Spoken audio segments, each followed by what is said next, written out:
Supreme court में आज पंजाब के इलेक्शन के हवाले से बहुत अहम समाअत थी। चीफ जस्टिस उमर अता बंदयाल ने आज इलेक्शन कमीशन के वकील को बहुत खरी खरी सुनाई हैं। इमरान खान को लाने वाली मर्सिडीज़ गाड़ी का भी जिक्र हुआ और उन्होंने कहा कि जनाब वाला ये मेरी गाड़ी नहीं थी, मैंने अपनी गाड़ी नहीं उसको दी, मैंने तो अपनी गाड़ी भी मर्सिडीज़ आज तक इस्तेमाल नहीं की। उन्होंने कहा कि ये गाड़ी पुलिस ने उनको दी थी। और आप लोग जो है ना वो बातें बहुत कर रहे हैं बाहर।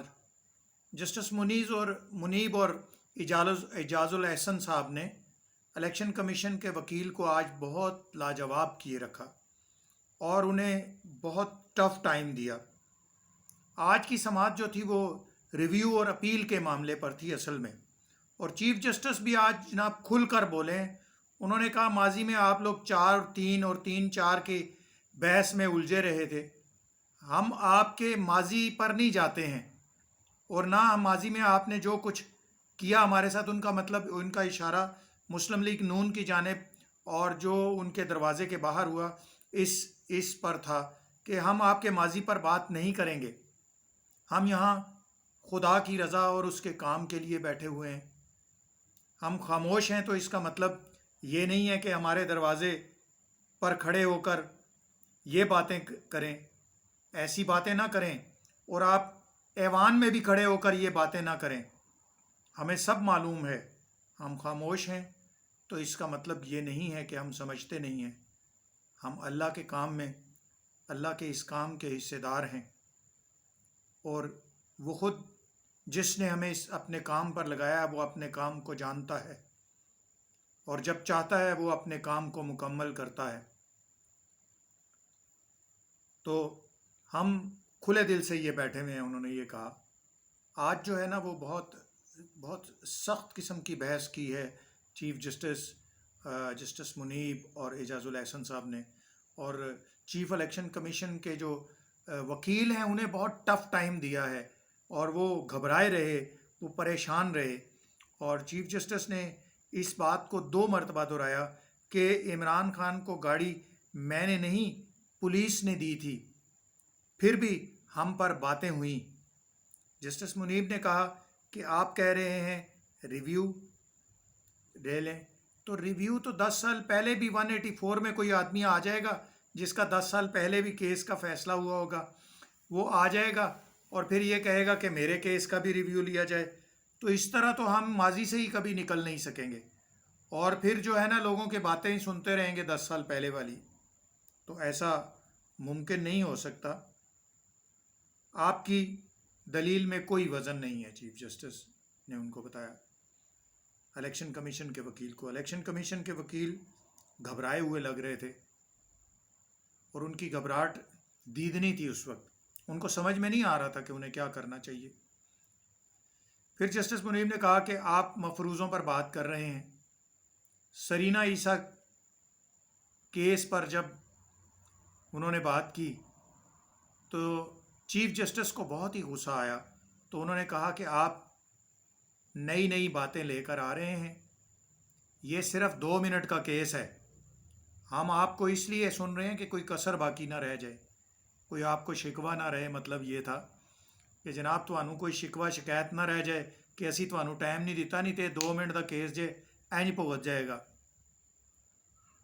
आपने सिर्फ 2 बातें कही थी उस वक्त, यानी चीफ जस्टिस ने कहा कि आपने उस वक्त जब हमने आपको इलेक्शन के लिए कहा था तो चीफ इलेक्शन कमीशन के उसको कहा कि आपने सिर्फ 2 बातें कही थी। एक बात आपने ये कही थी कि हमें पैसे चाहिए इसके लिए, और दूसरा ये है कि सिक्योरिटी चाहिए थे। और अब जो है ना वो आप माजी के किस्से और इधर उधर की बातें और नई नई बातें लेकर आ रहे हैं।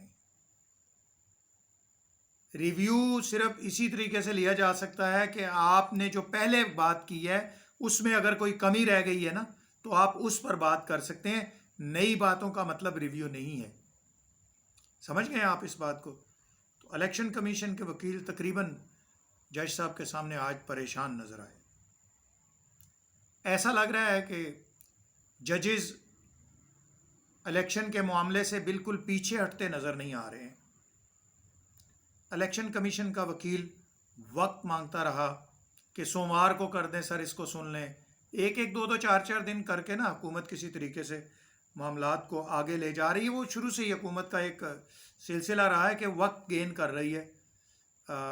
तो वो उस हुकूमत की कामयाबी इसी में है कि उसको चीज़ों के लिए वक्त मिलता रहे, वक्त आगे जाता रहे, चीज़ों को लिंगर ऑन किया जाए, तो इससे उनके मामलात ठीक तर्ज पर चले जाते हैं अगर उनको वक्त मिल जाए तो।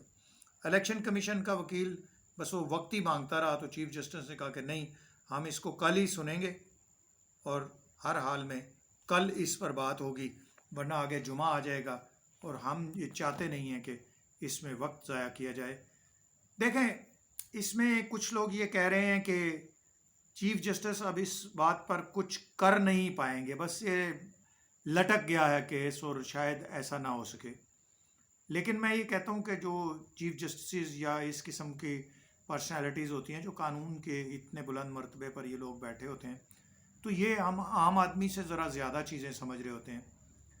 तो देखते हैं कि ये किस तरीके से चीज़ को लेना चाहते हैं और ये क्या समझते हैं कि आया इस तरीके से ये हुकूमत से जो मामलात हैं उनको सेट करने में कामयाब हो जाएंगे। इलेक्शन की तारीख अपोजिशन को शायद इस तरीके से मिल जाएगी इमरान खान को। वैसे जो कुछ अभी तक किया गया है या जो मामलात अभी तक जिस तरह से चलाए गए हैं, उस तरह से अब इमरान खान को तो शायद पंजाब के इलेक्शन का उनके उतना फ़ायदा ना हो जितना उनको पहले था, क्योंकि इस वक्त में जो, जैसे मैंने पहले कहा कि हुकूमत तो वक्त लेना चाह रही है ना और केस को लिंगर ऑन करना चाह रही है, तो उसने वो किया।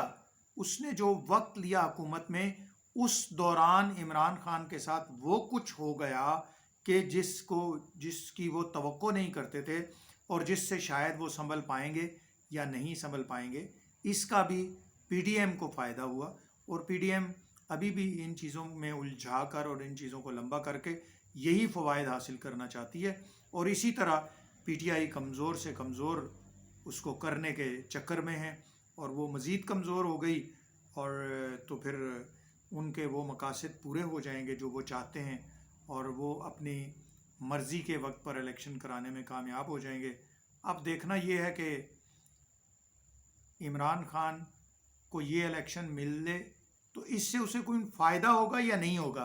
पहले तो ये कहा जा रहा था कि इलेक्शन मिल जाए तो इमरान खान के वारे न्यारे हो जाएंगे, लेकिन अब क्योंकि इस दौरान पीडीएम ने बहुत कुछ गेन कर लिया, जिस तरह से भी किया, सही गलत मैं उस पर नहीं जाता। पिछले दिनों जो कुछ भी हुआ, जिस तरह से हुआ, बाय हुक और बाय क्रोक और जैसे भी सख्ती के साथ पीटीआई को उस जोन में दाखिल कर दिया गया जिसे डेंजर जोन कहते हैं, और वो इस वक्त डेंजर जोन में है और अपनी बका के लाले पड़े हुए हैं इस वक्त जमात को। और इमरान खान भी उस कशमकश में मुब्तला हो गए हैं जिसमें वो आज तक नहीं हो सके थे। देखिए अल्लाह पाक क्या करते हैं और होता क्या है। अल्लाह इस मुल्क की खैर करे, मामलात को सीधा करे और अल्लाह पाक इस मुल्क को अपनी हिफ्ज़ व अमान में रख और आफ़ियत में रख और हमारे सियासतदानों, जजेस, हुक्मरानों, अपोजिशन, गवर्नमेंट, दिफाई लोगों को, सबको बस ऐसे फ़ैसले करने की तौफ़ीक अता फरमा कि जो मुल्क और कौम के फ़ायदे में हो। इंशाअल्लाह फिर किसी मौजू के साथ आपके सामने हाज़िर होंगे। उस वक्त तक इजाज़त दीजिए। अल्लाह मेरा और आपका हामी नासिर हो। मास्सलाम।